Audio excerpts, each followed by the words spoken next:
Good morning, everyone, and welcome to the Trusted CAI webinar for August 26th, 2024. I'm your host, Jeanette Dopp-Heide.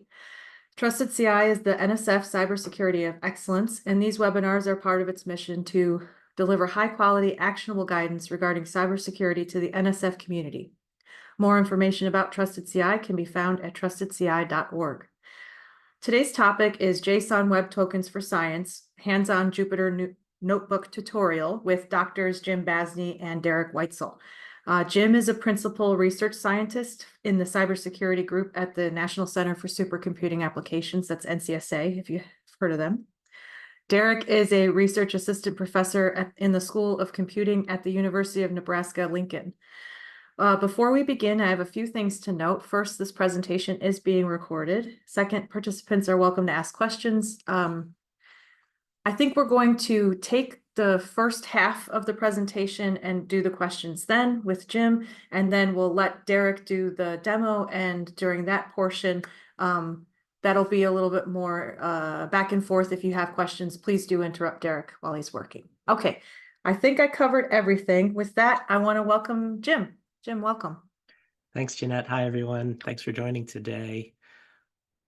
As Jeanette said, this is meant to be a hands-on session, so I'm going to just go through a few introductory slides and then hand things over to my co-PI, Derek, to show us some Jupyter notebooks. So to get ready for that second part of the session today, I recommend that you load the Jupyter notebooks in your browser now. You can find the links in the chat, or if you browse to sciauth.org and look in the demo section, there's a link to a Python notebook and a C++ notebook. And if you open those notebooks in tabs, you may, if you keep the tab open for a long time, you may have to restart it. But Derek will give more details, but it's good to get that all preloaded if you can, while I'm going through my short presentation. So today we're giving a tutorial about JSON Web Tokens, or JWTs, or JOTs. These are tokens that fit into a larger ecosystem of authentication and authorization standards, including certificates, SAML assertions, and protocols like OAuth and OpenID Connect. JOTs are digitally signed, self-describing bearer tokens in the JavaScript object notation, or JSON format. And so because they're in that nice readable self-describing format, we'll be able to see what's in those tokens very easily. And we'll see that in the notebook demonstrations. JOTs have the same players in the ecosystem as we see in these other standards. So there's a credential issuer called the authorization server, a credential verifier called the resource server. The credential itself is an access token, giving you access to resources. I mentioned that it uses the JSON language rather than XML or ASN1. And in the credentials, we will find things called claims, including a subject claim that identifies the user, and an issuer claim that says who signed the token. And we manage trust in those signers using authorization server metadata, just like we use SAML metadata to verify signatures on SAML tokens, or CA certificates to verify signatures on X509 certificates. So these systems allow us to do authorization and access control in different ways. Identity-based access control, where we put user identifiers in access control lists. Attribute-based access control, where we grant access based on user attributes. Role-based, where we grant access based on group memberships and roles. And then with JOTs, we have the additional ability to perform capability-based access control, where the token itself explicitly grants permission for the holder to perform an action on a specific resource. And that makes it easier to do least privilege authorization, which is good security practice. We want to only grant those privileges that are required, only for as long as they're required. Now, we can do that for all the different types of identity-based, all the different types of authorization. So identity-based, limit the privileges granted to that identity. Attribute-based, use those attributes to only grant the appropriate privileges at the current time. Role-based is about only assigning the appropriate roles to people and taking roles away when they're no longer needed. But then capability-based authorization, which you'll see in the demonstration, is about granting the privileges that are required specifically in the token. So to enable that least privilege, we have protocols like OAuth, where the user is involved in the granting of the privilege. And so you see these prompts here from Google that is saying one application would like to view your calendars. Another application would like to have full access to your Google Drive. Those are different levels of access. And depending on what levels of access are supported by the resource and what level of access is needed by the application, you'll see different prompts. But the goal here of this system is to result in issuing a token that has a limited scope that says the specific actions that are authorized, and then a limited audience saying where the token can be used. And so part of that is obtaining that explicit consent from the owner of the resource before the token is issued. So we'll see those scope and audience values in the Jupyter notebooks. So Derek and I worked on an NSF-funded project called CyTokens, and then a follow-on project called CyAuth that was about using OAuth and JOT for distributed authorization in distributed scientific computing, implementing that principle of least privilege. So if you visit cytokens.org, cyauth.org, and our GitHub repositories, you can find specifications, publications, and open source implementations of what we're talking about today. And this is all based on standards. The OAuth, there's multiple RFCs describing the OAuth standards, and then the JOT standard is RFC 7519.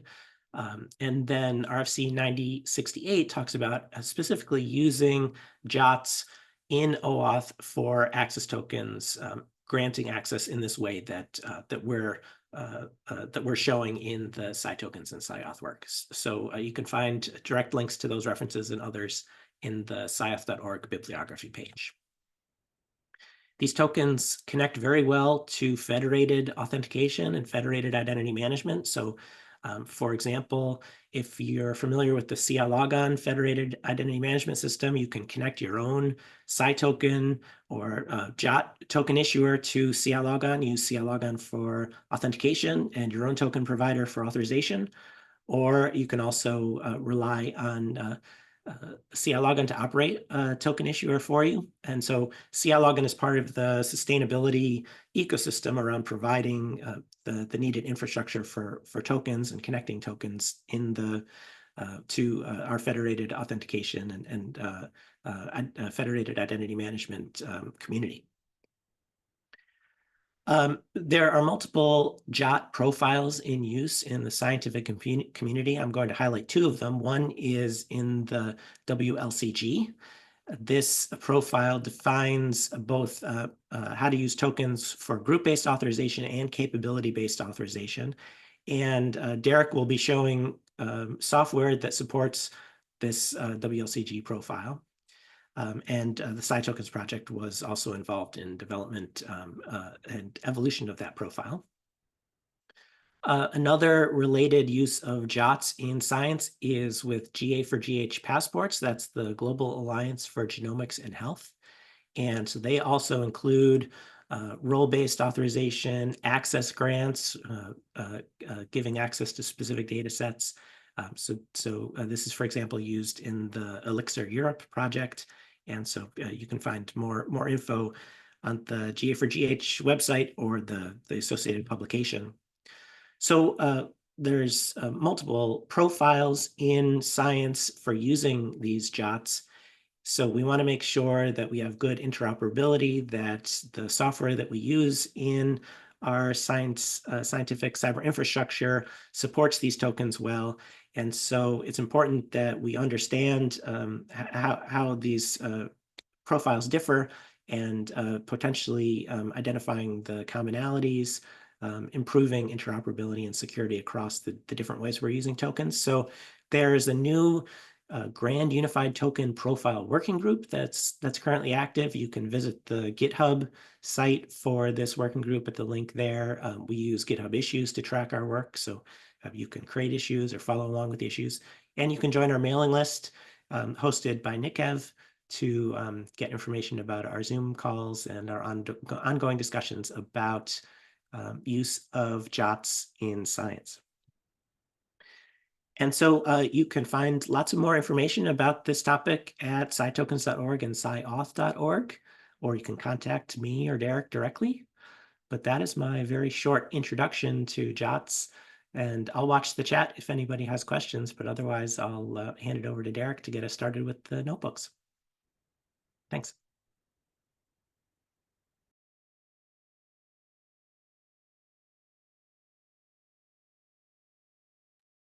All right, I'll go ahead and get started. So this is meant to be a kind of a demo and overview of what's possible with the open source libraries that Jim mentioned during his presentation.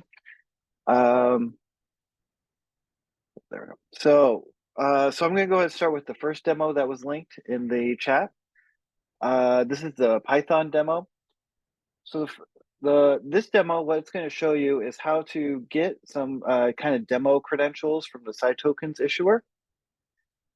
Examine that token, validate the token, and then at the very end, there's a bonus exercise that will actually earn you one of these open badges, like digital credentials.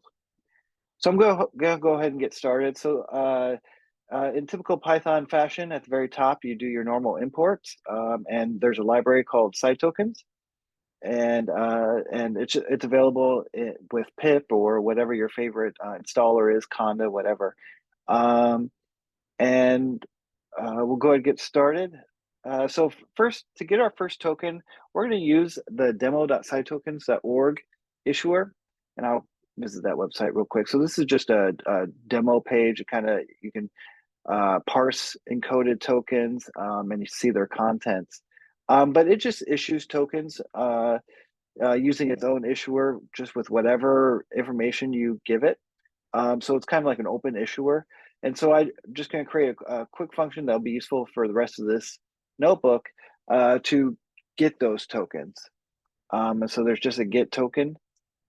And then later on, just to make this a little bit more unique, I'm going to enter my email address, just so I know that it's creating tokens that I specified. And so we'll get, I'll ask for the token. I'll call the get token function, and it'll hit the demo.cytokens issuer, and then it should return a token eventually.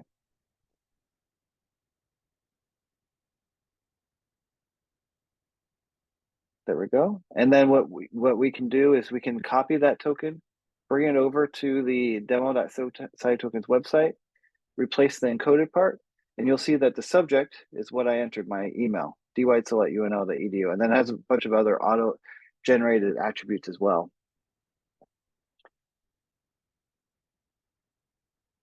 Okay, so the next thing we want to do is parsing the token with the library. So let's say you're running a server and you get this token, and first thing you want to do is parse it just to make sure that it is a legitimate token. So we're just going to get another token, and then we're going to parse it with this deserialize function. And then the next function, we're just going to print out all the claims. So these are all the claims that we already saw on the demo website, and they're all available that you can inspect in your library. Now, what I want to illustrate here is, even though we have parsed it, we can't change it. Changing the token at all will invalidate the digital signature that was on the token. So let's say if we took the raw token, which again is this token that we got directly from the issuer, if we tried to append anything to it, the deserialize will fail with this very long error, but basically invalid signature error. By adding something to the token itself, it invalidates the digital signature of the token. So the token itself is not modifiable. Additionally, even after we've deserialized the token, we can't add things to it. We don't have the private key to re-sign it because that is locked up on the issuer itself. So trying to modify anything with it will just give you the missing key exception. You can't serialize, or you can't modify and then serialize a token that you don't have the private key for. Okay, so let's create another token real quick. And this time, we're going to add a scope. So this is what Jim was talking about, capabilities. So we're going to give this token, or at least the bearer of this token, the capability to read /protected. /protected is just a made-up directory, but it could be anything. And then we'll get this token and we'll save it into token. So one thing that as a server or a receiver of these tokens, you'll want to query the token and ask it, are you able to read from this directory? Or if when the token comes in with as the authentication method or authorization method, it'll come in with a request, and that request will be like, I want to read this directory, and then you have this token, you want to query, okay, does this token give the capability to read the directory that was requested? So remember that we're adding the read capability for /protected. So if we get a token with that value, we create this enforcer, and this enforcer makes the token somewhat queryable. So we create the token, and then we ask the token, okay, so we test it. For this token, are we able to read /protected? And it returns true. Now, are we able to read this directory that does not exist? That should return false. Again, the token only gave capabilities to read /protected. Are we able to read a file underneath /protected? That's true. So the scope definitions give the base of what's available. So if you give access to read /protected, then you give the ability to read everything underneath of it as well. And so you can even read a directory that's far, far underneath of it. This is several directories down. You can read that file as well. Now, again, recall that our scope says we can read /protected. Now we'll test if we can do a write. I see a question from Tim. Is the enforcer a local or a remote operation? So this is all local. So all it does is it parses the side token itself locally, and then it will check, every time you query it, it will check if the scopes include those capabilities. So it's not reaching out and asking any service or anything if this token has the capability. Remember that the token itself, here, let's see, we printed out this, the token itself is self-describing. So it will have all the scopes and everything in it, in the token itself. Now, a common practice when using these side tokens is to query web resources. So one way, and the most general way, is to add the token to the headers, the HTTP headers. So what will happen is you have this normal header, you have a host definition, this is the HTTP header. And then another one of the header attributes is authorization. So you'll do the authorization bearer and then the token. Of course, this will be a very long, like we've printed out up here. These tokens are not short strings. These tokens are base 64, sometimes quite large strings. So what we'll do is this is how you do it in Python using the request library. So you create this headers object, and then you add it to the request at the end here, and then I'll print the result. So we tried. So I have on this demo issuer, I have a little like playground where I have /protected. You can only access that directory if your token has the scopes. And of course, we added that above when we were querying it. So if we request /protected, our token allows us access, and then the web server itself will print out this successfully access the protected resource. Now, if we try to access another directory, and this is another protected directory /secret, it will instead give you an error. Now, the web server gives you maybe quite explicit what the problem was. So the validation was incorrect, rejected the read protected for the claim scope. So what this is telling you is the token was signed correctly and everything like that, but the issue was the directory in the scope was not correct. we're requesting /secret when the scope is in the token is set to /protected. Okay, I see another question. How do tokens permissions to REST verbs? Right, so in the specification, we have things like read and write, but that's not the end of the available options. The library understands reads and writes, but that doesn't mean that you can't put like a post or a get and then add that to the library itself. So the library itself, you can add different kind of like scope parsers, kind of scope how to understand some of these verbs. And so you could add, get, or post. We've seen this, for example, HT Condor.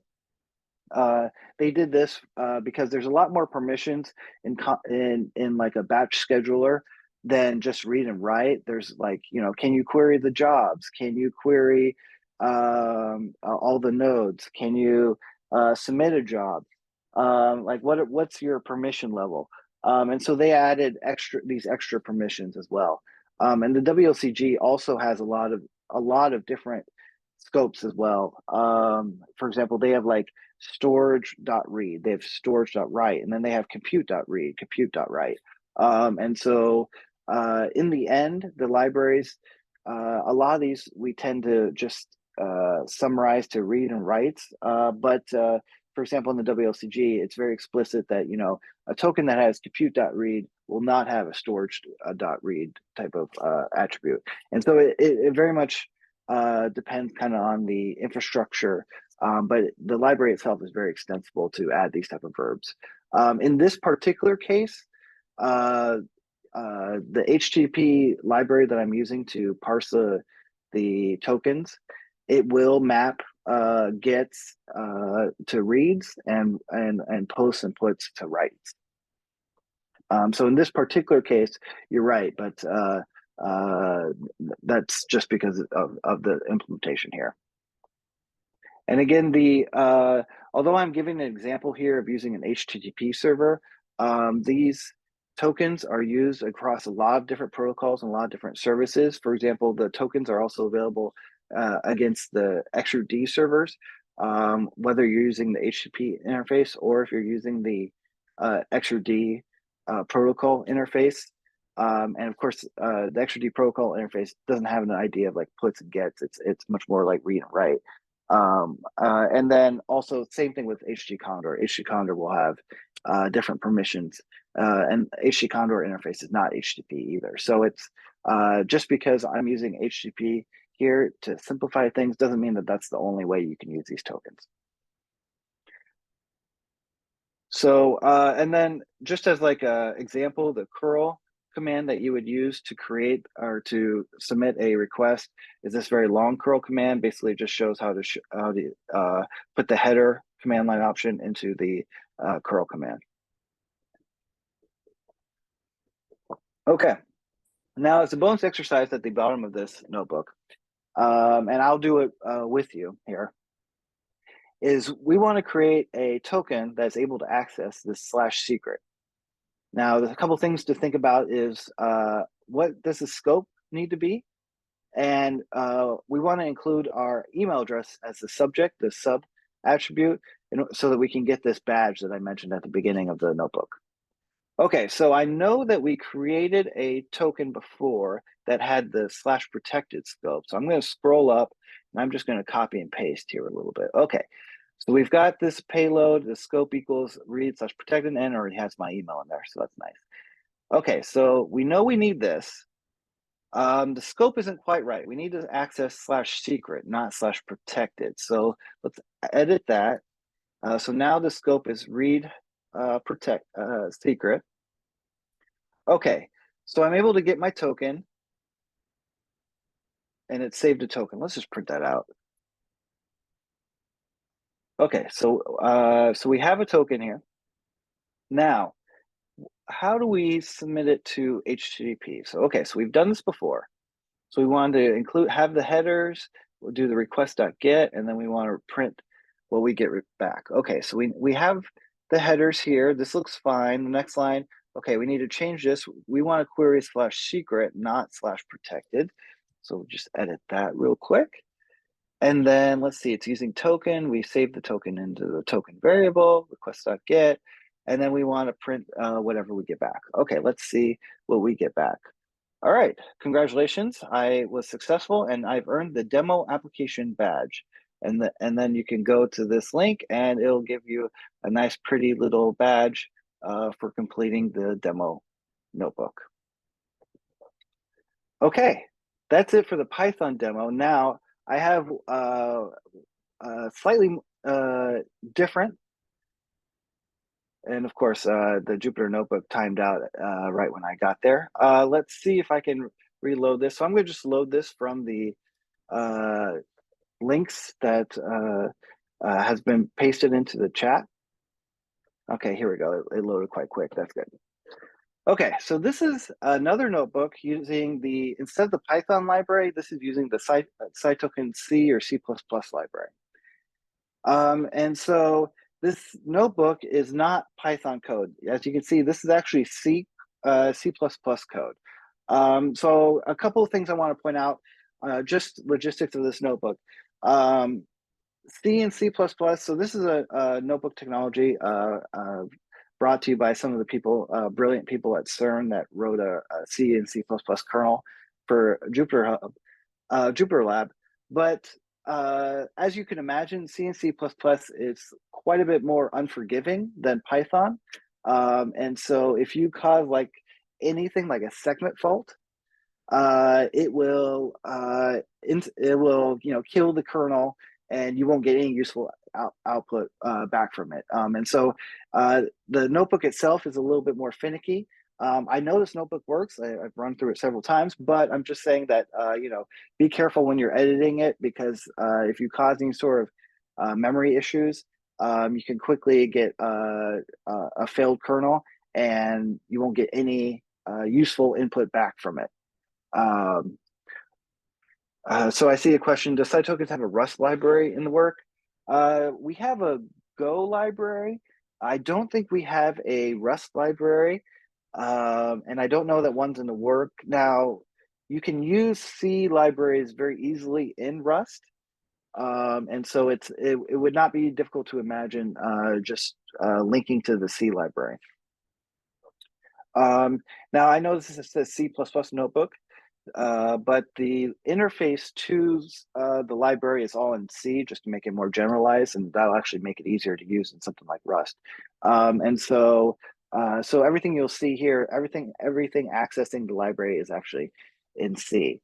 Okay, so first thing, just like any C or C++, what you'll be doing is doing the includes. And then this is a little bit just for the notebook itself. You have to add like where the library is. So we installed this, the library, the Cytoken C++ library is available in the RPM library EPEL, and it's also available in Conda, thanks to our friends at LIGO that added it to Anaconda, Conda Forge.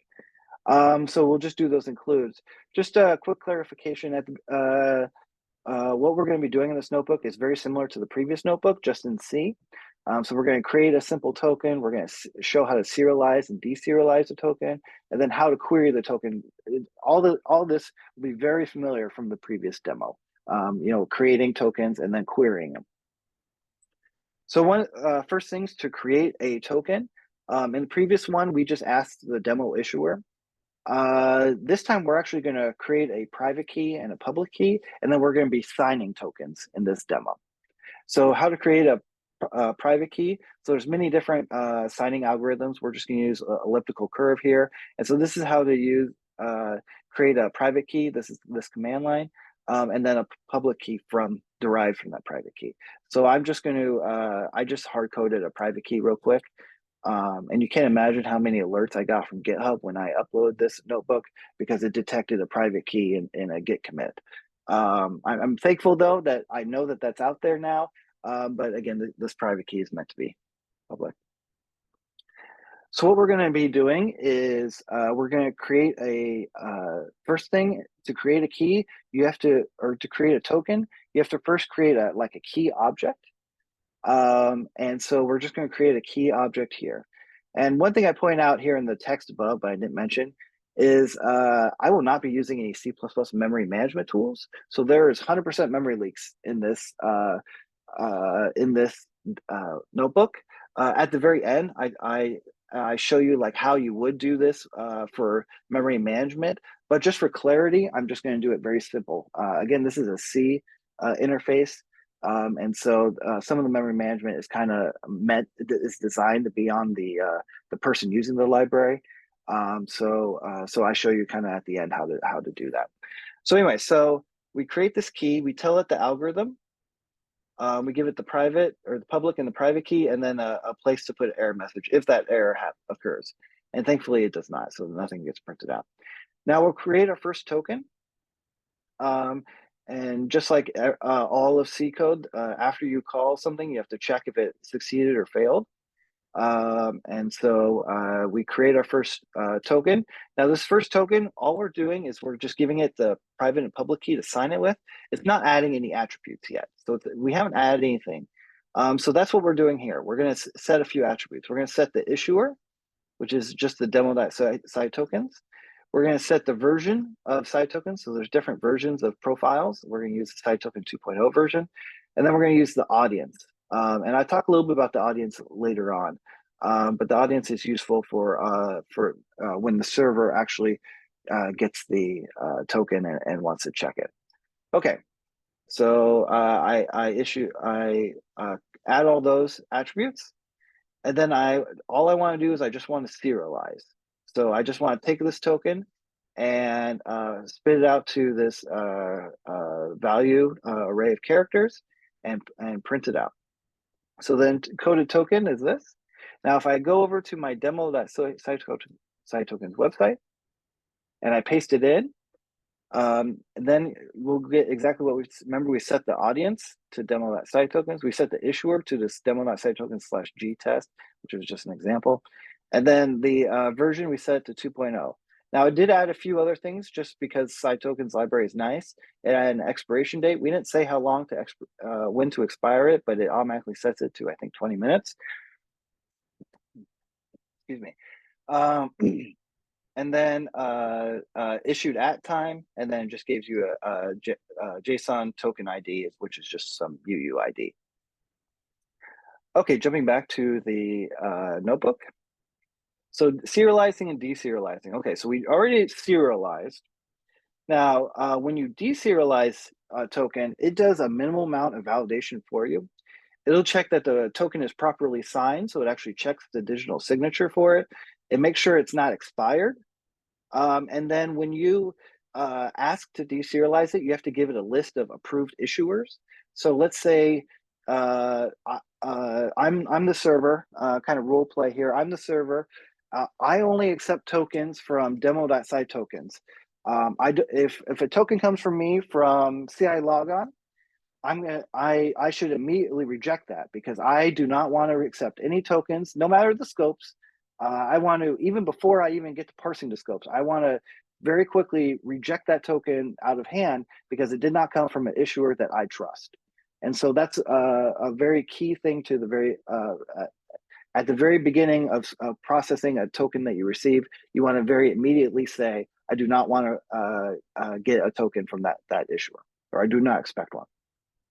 Okay, so these first couple of code blocks, we're just going to be creating a token that fits these requirements that we'll be testing at the end. Okay, so just like before, we set the issuer. And what we're doing here is we don't actually have like a proper issuer with like a website that has all the metadata that's required for an issuer. And so we're going to kind of fake it. We're going to store the public key in the database. So there's a function, site token store the public key, and it's just going to store it inside of the database for the site tokens library. So that's more or less just bypassing the reaching out and getting the public key to verify it. We're putting it in the database right away. And then we're going to start creating this token. So we already had this token from before. The my token is the variable that we used. And so we're going to add a scope to it now. We're going to read/test, and then we're just going to make sure that the version is 2.0. We're going to serialize it then, just like we did before, and it's going to print out the token. And again, we can just verify it, go over to the demo website, paste it in. If I correctly copied it, I did not. Okay, copy, paste. And you'll see that the scope is just like we said, to read/test. Read/test. Perfect. Okay, so this is the token. Okay, and we're storing the token in a variable called value. Okay, so now we want to deserialize it. So the deserialize function, it takes the character array of the token, the address of where to actually store the token object. This null pointer is the list of issuers.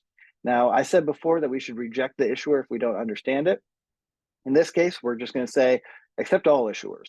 Not exactly the safest thing to do, but definitely useful in a demo. And then a place to store the error if there is an error.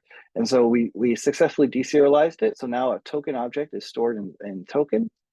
So now if we want to get something back from it, we want to get the issuer value, we can query the token and get that attribute. So the issuer value is this demo.sitokens.gtest. And then once you're done with the token, you'll want to destroy it. And so we just do a site token destroy, and it'll go through and delete all the memory that was used. Okay, so for testing permissions. So in this section, I kind of role play as either the client or the server. We'll start out as the client. So the client, what you want to do is you want to create a token that will give you access to the files that you need, or the resources that you need. So just like before, we're going to create a token with site token create with that key that I created at the very top. And then we're going to set the scope again to read home Jane as an example, just reading somebody's home directory.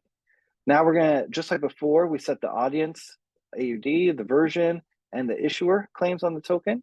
We just do it all in one block just to get just to be simple. And again, just like any other C code, you always have to check the return value from the functions and make sure it actually succeeded. And then we're going to serialize it just like we did before. The only difference is now the scope is read home Jane. And so now we're going to serialize that. And then this is the serialized token. Okay, so we're saving it in token value variable this time. Okay, so we have this token. Now we send it up to the server, and this is the server code that you would do to receive this. Okay, so you get this token. First thing you want to do is you want to deserialize it to make it into a site token object. So you give it the token value, which is the character array, the where to store the token, and the list of issuers that you trust, which in this case, like it before, is null pointer, so we trust everything. Okay, so the site token was successfully deserialized. And then we want to get the scope just to print it out. Read home Jane. Perfect. Now here's something that we haven't done before is audiences. So a server defines a set of audiences that identifies itself. So this is in order to stop a token theft being useful. A token will have a set issuer or set audience. And that means that that token should only be used at resources that identify themselves as this audience. And therefore, you can't take a token that was meant for Jim Basney's service and instead use it on my service, because Jim Basney audience will be set to Jim Basney on the tokens that meant for him. And so any token that comes to me that says the audience is set to Jim Basney, I will immediately reject out of hand because I am not Jim Basney. And so, again, these tokens are digitally signed, so there's no way to modify this in flight, or if you do steal it, you can't change the audience. That will invalidate the signature, and which is checked at the deserialization stage, so it would have been thrown out even before we got to checking audiences. So what you do is you create a list of audiences that you support. Again, the service itself can say, I support tokens meant for Derek Weitzel, for Jane, for demo.sitokens. You can have multiple audiences, but you do want to specify which audiences you do accept. And then just like in the previous notebook, you create this enforcer. We're even using the same word. This enforcer is an object where you can query the token to see what type of capabilities that token is allowing. Okay, so we just create this token. We say what issuer we trust. We say what audiences we are, and then the error message. Now to query it, this has a little bit different kind of syntax. Is we create this ACL object. We give it an auth-z. So this is what the kind of the verb is, and then the resource that we're trying to access. So we just create this auth-z object real quick, and then we run an enforcer test. So okay, so the auth-z and the resource, this will come from the request, not from the token. So if this token comes in with a scope of read home Jane, and the request itself, the get or whatever, is trying to read the home Jane file or directory, then that's what you would put here. You put what you got from the request in this ACL. And then you run the test, and it says you would allow access, which is the return value of 0. Now let's just test like a negative example. We would this time we're asking, does this token allow write access to home Jane? And we do it, and then we say it would deny access because the return value is not 0. And then it gives you a message, the token verification of scope, because that was the issue. The scope was not correct, failed. And of course, if for example, the audiences were incorrect, then it would tell you the audience is wrong for this as token as well. Now let's just like we did before in the previous demo, we're going to try to read a file that's a couple directories underneath of our permitted directory. And of course, this should succeed because it's underneath of the directory that we that the token allows. So that brings us to the end. So we created a simple token. We kind of learned how to serialize and deserialize, and then how to query the token for access permissions. Now I said at the very end, and this is, of course, you can look into this more, for memory management. So there are memory leaks all over this notebook. I did not delete any of these tokens. I did not delete the enforcer, things like that. So this is just an example of how you would create a token using a unique pointer. It's a little bit wordy, but when is C++ not a little bit wordy?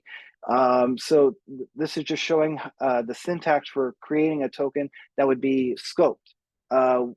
With it, whatever scope it's created, it would get deleted once that scope gets gets deleted as well. And so this is just an example of how you would do that.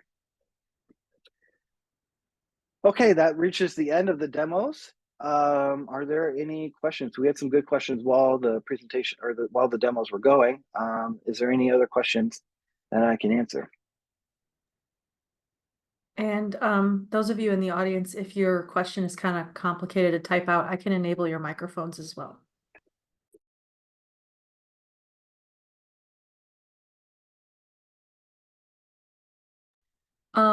While people are thinking about a question, I'm going to grab the screen back real quick. And I'm going to share just a little update slide to talk about what's coming up next.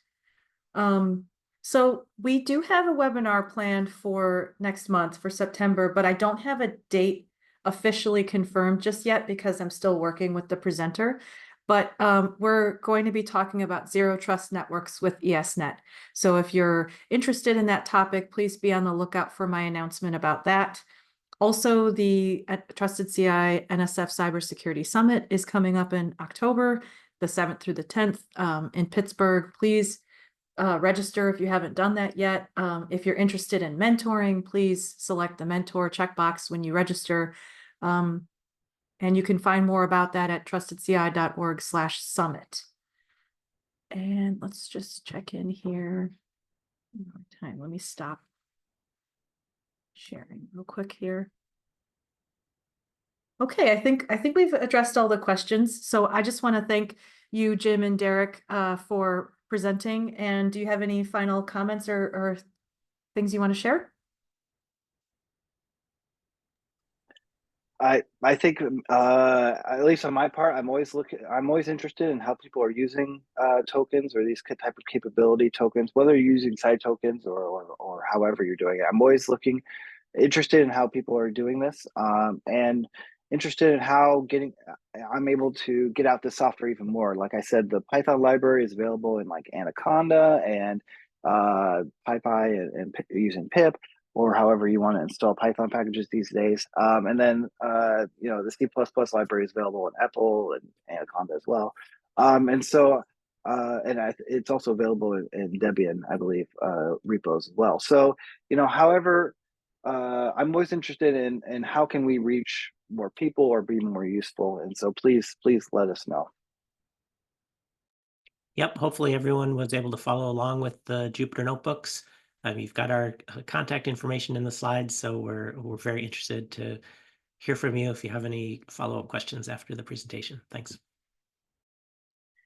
All right, thanks everybody. I will be cutting this recording and sending it out later today, so please share with your colleagues. And with that, hope you all have a great day. Bye.